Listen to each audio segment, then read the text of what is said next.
It's mid-2005 in Chicago, Illinois. Attorney Edwin Brooks paces the floor of his office waiting for the phone to ring. He's expecting a call from a process server he's hired to serve a subpoena this afternoon, but so far he's heard nothing and is growing impatient. With each lap around the room, Brooks glances up at the clock on the wall, then at the stack of financial documents that have littered his office and his mind for the last several months. Late last year, Brooks was hired to represent the estate of Dr. Joseph Chow. Chow had sunk around $14 million into music mogul Lou Pearlman through various loans and investments. But after Chow died and his family tried to collect the money, Pearlman refused to pay. He even sued the Chow family to prevent them from demanding repayment, citing a forbearance letter that granted Pearlman permission to pay back the money at his own convenience. Initially, Brooks was stunned to see Chow's name signed to such an ill-advised agreement, but upon closer examination, the lawyer came to believe that Chow may not have signed the document at all. After weeks of combing through Chow's agreements with Pearlman, he noticed that the signature on the forbearance letter was an exact match for one he'd seen on another letter signed by Chow, which probably meant the signature on the forbearance letter had been forged, likely by Pearlman. Unfortunately, the letter is a legal dead end. Brooks only has a copy of the comparison signature, not the original, and without originals of both documents, he wouldn't be able to prove in court which one was real and which one was fake. But Brooks still has forgery on his mind, and he's been studying every Pearlman-related document he's been able to get his hands on with suspicion. That's why he sent a process server to the Florida offices of Cohen & Siegel, the accounting firm listed on Pearlman's personal financial statements. Brooks wants to know if their account records match the ones that Pearlman turned over to Brooks, and to do that, he needs to serve the firm with a subpoena. But as Brooks completes another lap around his office floor, he looks up at the clock and sees that it's after 5 p.m. in Florida. The subpoena should have been served at least half an hour ago, and he doesn't understand what the holdup is. Finally, the phone rings. Brooks lunges over a pile of reports to grab the receiver. Edwin Brooks speaking. Hey, it's the process server. Yeah, how'd it go? You served the subpoena? Well, about that, the place doesn't exist. What do you mean? Well, I went to the address you gave me, and there's no business called Cohen & Siegel there. Yeah, you sure you're at the right address? Yep, I'm sure, but I'm telling you the only business here is some kind of secretarial services company. Well, they have a German address too. Maybe they just employ secretarial services for their U.S. customers? That's possible. But serving papers internationally, that's a whole other can of worms. Yeah, and I'm not sure it's worth it, honestly. Why do you say that? Well, have you thought about the name of the accounting firm, Cohen & Siegel? What about it? Those names don't ring any bells for you? Should they? Mickey Cohen, Bugsy Siegel? The gangsters who founded Las Vegas. Yeah, I don't think this is a real business at all. Oh my God, you think Pearlman faked an entire accounting firm? Looks like it to me. Oh, all right, I gotta go. And thank you for your help. Good luck getting this guy. Brooks hangs up the phone, his mind reeling. He Googles the number for the FBI and begins to dial, but then stops himself. He has an ethical duty to get the best possible outcome for his clients, the Chow family.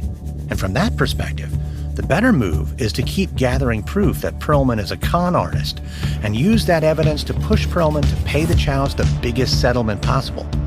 So Brooks hangs up the phone. For the sake of his clients, he'll leave the criminal case to the professionals, but he now feels certain that Pearlman's con runs far deeper than he could have imagined, and that many others have been caught up in his web of lies too.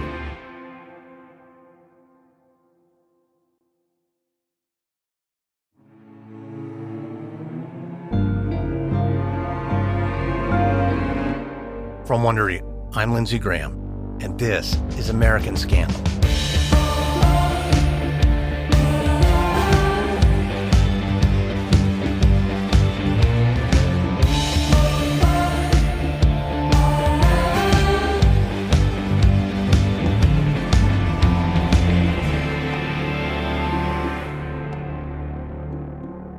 By the late 1990s, Lou Pearlman rocketed to fame as the impresario behind the Backstreet Boys and NSYNC, two of the biggest pop acts in the world.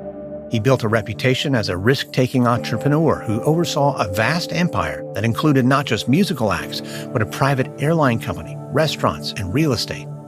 But at the height of their popularity, both the Backstreet Boys and NSYNC sued to be released from their contracts with Pearlman, citing him for fraud and dereliction of fiduciary duty. In the wake of these lawsuits, Pearlman tried to create another hit band, but had little success and was bleeding money. And soon, Pearlman's other businesses would come under increasing scrutiny, raising the question of whether Pearlman was really a brilliant businessman or just a cunning con man. This is episode 3. Bye, bye, bye. It's August 2006 in Orlando, Florida.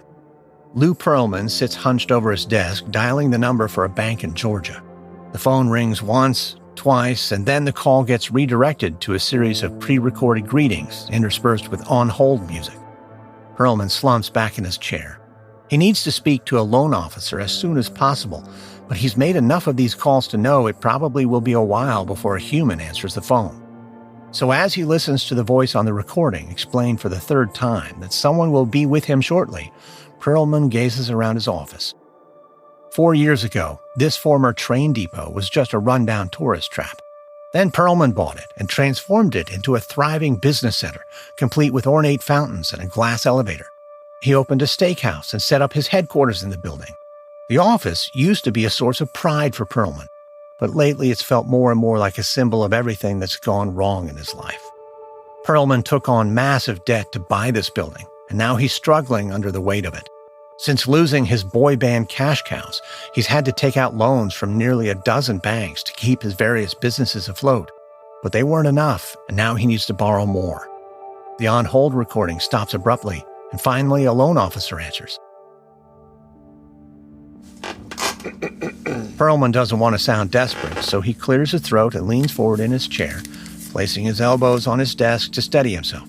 Yeah, hi, this is Louis J. Pearlman with Transcontinental, and I'm calling to follow up on a loan application I submitted. A colleague of mine sent over all the paperwork last week. Mr. Yes, I have your application right here. You're seeking a loan of $2.5 million. That's correct. Okay, well, we just need to confirm a few details. Absolutely. All right, well, we have a letter here from the accounting firm of Cohen & Siegel that says Transcontinental has a $50 million reserve fund held in a bank in Germany. Is that correct? That's correct. Okay, well, we're going to need a statement directly from the bank confirming these holdings. Well, Cohen & Siegel is a third-party accounting firm. I don't understand why that won't suffice. Yeah, I'm sorry, but it's company policy. We need to receive verification from the institution that's actually holding the money. Okay, but that's not the only collateral I'm offering. There's also my personal home and my Rolls-Royce, as well as the 49 airplanes owned by Transcontinental. Yes, I see that. All very helpful, but this reserve account is a key asset, and we would still need a statement from the bank itself. Is that a problem? No, not at all. It's just another step I didn't realize was necessary. I'm trying to move this along as quickly as possible. I understand that, and I can assure you that as soon as we receive the paperwork, we will move forward without delay. Okay, all right. Well, then I'll get it to you as soon as I can. Thanks for your help. It's been my pleasure. Pearlman hangs up the phone and sighs. He starts to feel his chest tighten in panic. He needs that money now, but he's never let a little paperwork get in his way. Pearlman wakes up his computer and opens the file where he keeps the letterhead for the fictitious German bank he made up years ago. And as he prepares to write his own financial statement, Pearlman reminds himself that he's been in plenty of financial holes before, and he's always found a way out. This time will be no different. By the summer of 2006, Lou Pearlman has borrowed close to $160 million from various banks, using almost all the same assets as collateral. But what none of the banks realize is that, for the most part, those assets don't exist. Transcontinental Airlines doesn't own a single plane and never has. The private planes Pearlman chartered to bands in the 80s and 90s were all leases. His company's brochure still features the same photo of a model 747 that he and a childhood friend faked decades ago. Transcontinental Airlines technically doesn't even exist as a company. Their registration expired in 1999, and Pearlman never bothered to renew it. And it's not just the banks that he's been misleading. Over the years, many of Pearlman's friends and family members bought into Transcontinental's Employee Investment Savings Account, or ESAs, which Pearlman assured them were both insured by the FDIC and Lloyd's of London. This wasn't the case, and ESA isn't even a real type of investment vehicle. Pearlman made it up. But to make the account seem legitimate, Pearlman's been generating fake investment statements using fake letterhead from the fake accounting firm Cohen & Siegel. But there's no money in the accounts of any of Pearlman's investors. All of their money has been directed straight into Pearlman's pocket, and he's spent it freely for decades. But now Pearlman is starting to face reality. He's already been sued by multiple banks for non-repayment, and the authorities have started to ask questions about ESA. In late 2006, Pearlman is called to sit for a series of interviews with agents from the Florida Office of Financial Regulation, and they want to know why investors have been unable to withdraw their money from their ESA accounts. Pearlman claims that he's trying to pay back his investors, but the money is in a German bank, and the Department of Homeland Security is holding up the transfer. He agrees not to sell any more ESA investments until the matter is cleared up. And Pearlman's latest lie buys him some time with the Florida regulators, but among his investors, word of the Chow family's lawsuit has begun to spread. More and more people are starting to have concerns about the integrity of their investments. And soon they start taking those concerns straight to Transcontinental. In late 2006, Mandy Newland, one of Pearlman's longtime assistants, is sitting at the front desk of the Transcontinental office, struggling to manage the phones. They've been ringing nonstop, and every call is someone asking about money. Pearlman has assured Newland and the rest of the Transcontinental staff that he's taking care of the situation, but he's rarely in the office these days, and his promises aren't relieving anyone's concerns. Suddenly, the door swings open, and an elderly couple marches in, demanding to see Lou Pearlman immediately. The man explains that they've been calling for weeks to no avail, so they drove all the way down here from New York to confront Lou in person. Newland is apologetic as she explains that Pearlman is not in the office and she doesn't know when he'll be in, but she promises to let him know that they came all this way to see him. The couple looks deflated and exhausted, but they still refuse to budge.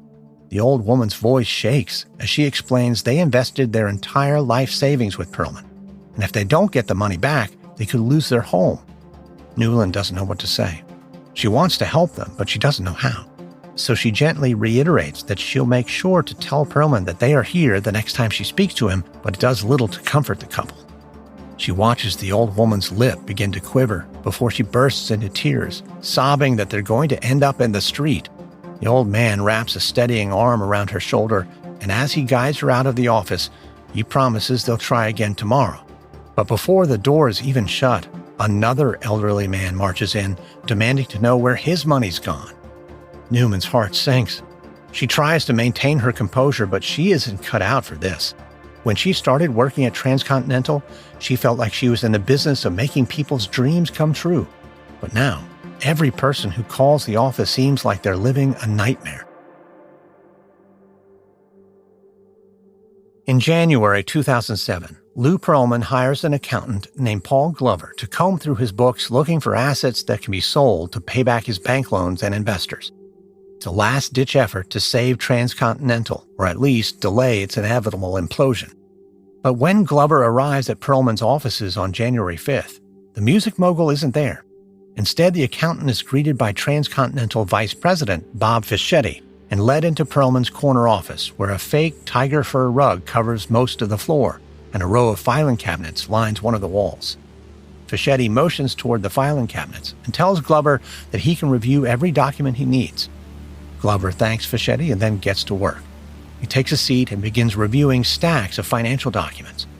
Since Transcontinental was founded in the 1980s, there are thousands of pages to sift through, and Glover works through the day, flipping through page after page until the numbers start to blur. But just when he thinks he can't look at another document, his eye catches on some small print at the bottom of one of the more recent reports. It's a standard accounting disclaimer, but the language is out of date. Glover's a bit confused. The document was generated by Cohen & Siegel, the same accounting firm that has signed off on almost every one of Transcontinental's financial documents for the last 2 decades. So Glover checks another report, and the disclaimer is wrong on that one too. This is not the kind of error that a reputable accounting firm would make. It's it's a legal liability not to have the most up-to-date disclaimer language on these forms. So Glover decides to give Cohen and Siegel a call. He pulls out his cell phone and dials the number on the company's letterhead. But when Glover hits send, the phone on Pearlman's desk starts ringing. It could be a weird coincidence, but when Glover hangs up his cell phone, Pearlman's phone stops ringing. Glover's heart thumps in his chest. He calls Cohen and Siegel's number again, and again, Pearlman's phone starts ringing. Glover's mind races. He rushes over to where he put the ESA statements and starts paging through them. They've all been generated by Cohen and Siegel, the company that Glover now knows to be a front for Lou Pearlman himself. Suddenly, a thought strikes Glover like lightning. The reason none of Pearlman's investors have been able to withdraw their money is that there is no money. Pearlman has been running a Ponzi scheme. He's been luring investors with a promise of better than average returns and then placing most of that money straight into his own bank account. And judging by the dates of these ESA statements, he's been doing it for over 20 years. Usually Ponzi schemes work by using new investor money to pay the returns of the old investors. So maybe a few investors had gotten their money back with interest in the beginning. But now, too many people are trying to get their money out, and Pearlman isn't bringing in enough new investments to cover the gap. Glover was hired to help Pearlman, but now knows he can't. This man is a criminal. And Glover decides he's going to do the right thing and use his access to Pearlman's financial records to bring him to justice.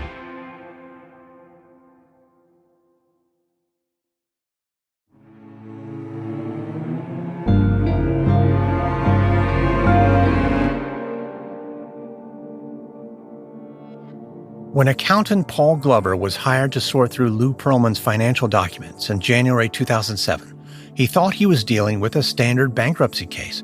But as he stands in Pearlman's office, surrounded by thousands of pages of what he has discovered are false financial statements, Glover realizes that he's come face to face with evidence of one of the biggest Ponzi schemes in American history. He flips through the ESA statements again, his eyes focused on the totals listed at the bottom. He isn't certain of the exact numbers yet, but it looks like Pearlman has taken hundreds of millions of dollars from vulnerable investors. Glover shakes his head. He can't let Pearlman get away with this.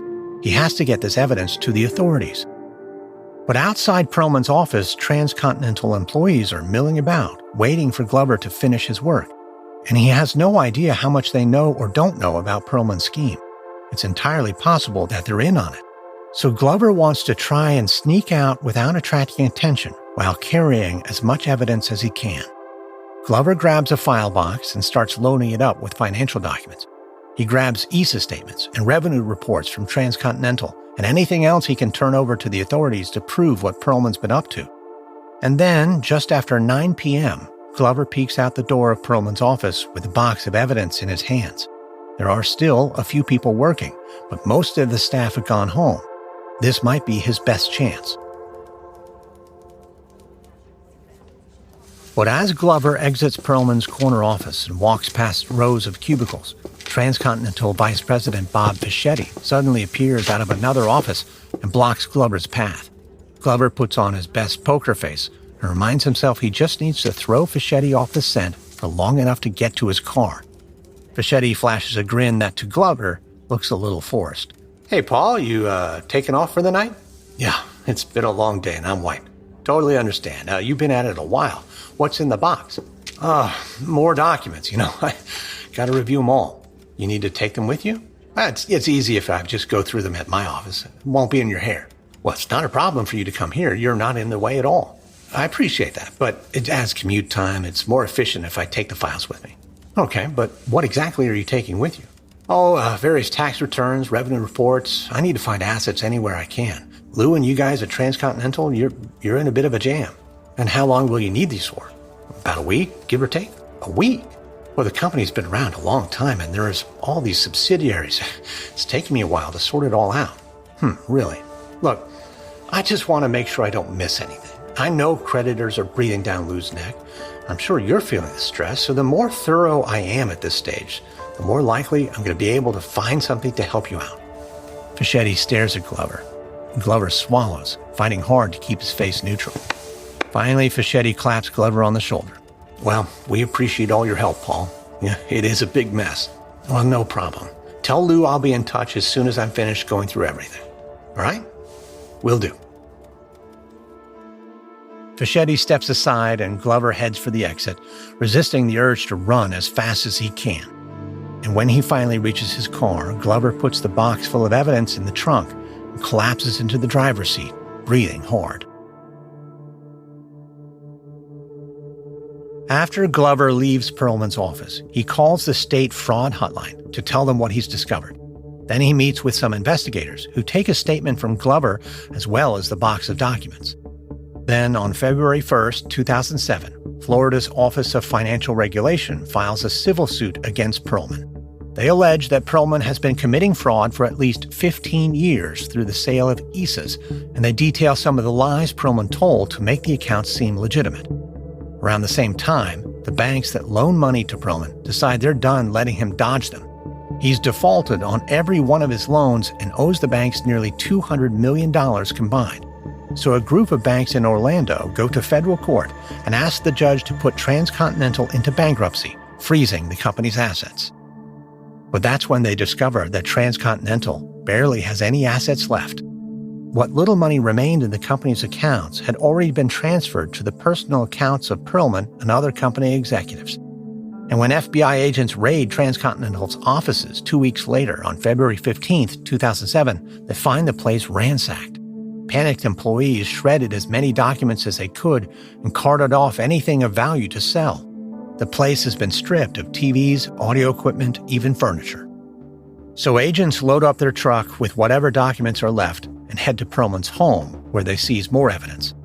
But Pearlman himself is nowhere to be found. When FBI agents question Transcontinental employees, they discover that Pearlman hadn't been in the office for 6 weeks. The last person to see him was his executive assistant, Mandy Newland, who had gone with Pearlman to Ireland, where he was scouting another boy band.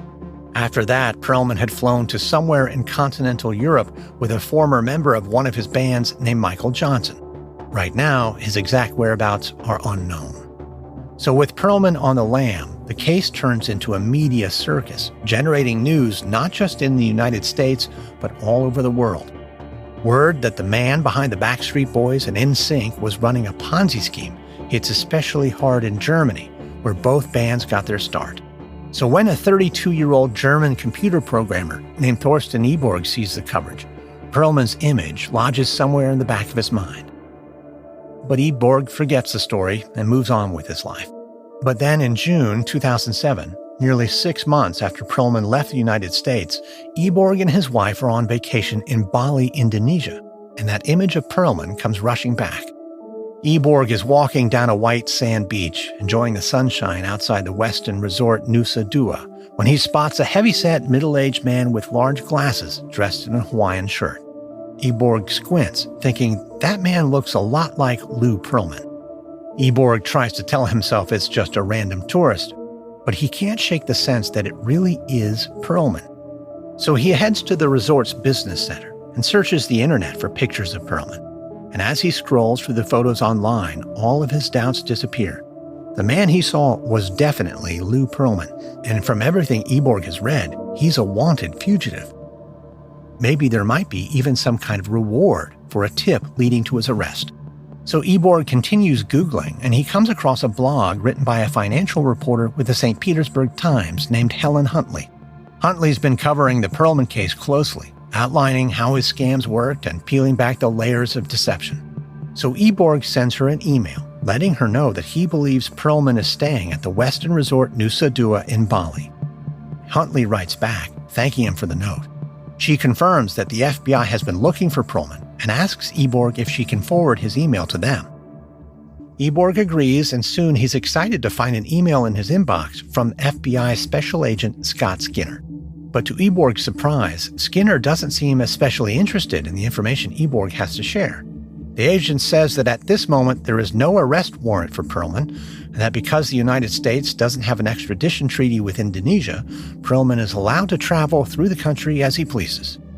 Eborg is disappointed by the somewhat dismissive tenor of Skinner's email, but he reminds himself that Skinner must be getting tips like this from all over the world, and that it has to be difficult to sort the true sightings from the false ones. so Eborg tries to turn his attention back to simply enjoying his vacation.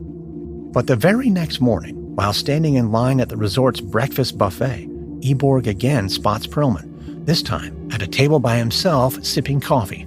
That's when Eborg gets an idea. He walks back to his table and asks his wife for their camera. She wants to know why, and he explains he wants to take a picture of Pearlman and send it to the FBI. Maybe photographic proof would encourage them to take him seriously. So after his wife hands over the camera, Eborg pivots in his seat and lines up the shot, centering Pearlman in the frame. Holding his breath, he pushes the shutter button, and Eborg has the photo. Indisputable proof that Pearlman is in Bali. And he hopes it's enough for the FBI to take action.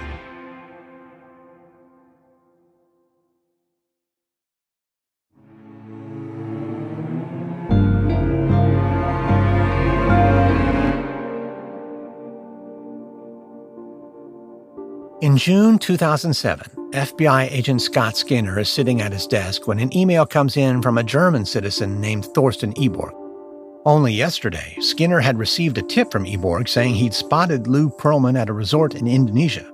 Skinner replied saying the FBI has no arrest warrant for Pearlman, and that because Indonesia has no extradition treaty with the U.S., the music mogul is free to travel the country as he pleases. But that's not entirely true. The FBI does have an arrest warrant for Pearlman, and even though the U.S. and Indonesia have no extradition treaty, the Bureau can circumvent this legal restraint by working with the Indonesian National Police. But Skinner doesn't want to explain any of that over email. For all he knows, this Eborg person could be an associate of Pearlman's, or even Pearlman himself, and this supposed tip could be an attempt to glean information about the FBI's investigation, or an attempt to lead them on a wild goose chase. So while Skinner feigned disinterest, he ordered 2 agents from an FBI field office in Indonesia to fly to Bali. They're at the West End Resort Nusa Dua right now, scoping the place out. And when Skinner opens this latest email from Eborg and sees the photo he sent, he can't help but laugh.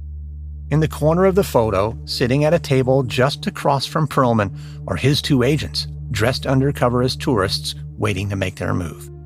But the agents can't approach Pearlman just yet. While Eborg was in the business center, emailing Skinner the photo of Pearlman, the agents went to meet with Indonesian National Police and convinced them to expel Pearlman from the country as an unwanted visitor. With that leverage in hand, the agents return to the resort and make their move. They tell Pearlman that he is no longer welcome in Indonesia and he'll have to leave the country. Pearlman agrees to fly with them to Guam, which is a U.S. territory. And once the plane lands, Pearlman is officially arrested and placed in jail. He's indicted for bank fraud, mail fraud, and wire fraud, crimes for which he faces a combined maximum sentence of 130 years in prison. In response, Pearlman petitions the court for a public defender, claiming he has no money to pay for his own attorney. To Pearlman's victims and the authorities, it seems impossible that he could have burned through more than the $500 million he's accused of stealing. But many believe that Pearlman has squirreled much of it away in hidden assets, but there's no way to prove it. In July 2007, roughly a month after being captured in Indonesia, Pearlman is transferred back to Orlando, where he's denied bail and separated from the general population. The judge is worried that the other inmates will recognize Pearlman and try to extort him. And when confronted with the indictments, at first Pearlman insists he's innocent. He spins a story of an elaborate conspiracy, hinting that powerful Florida figures, including the state's governor and the mayor of Orlando, were the real puppet masters behind the schemes he stands accused of. But in March 2008, Pearlman finally pleads guilty. He admits that Transcontinental Airlines and the ESA program were fraudulent from the beginning.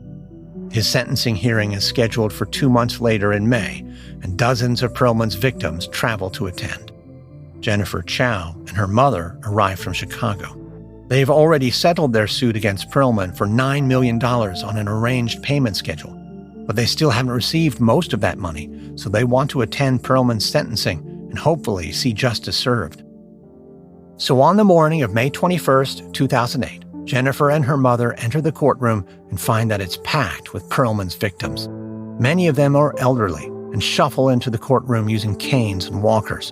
Jennifer shakes her head. These people all look so vulnerable.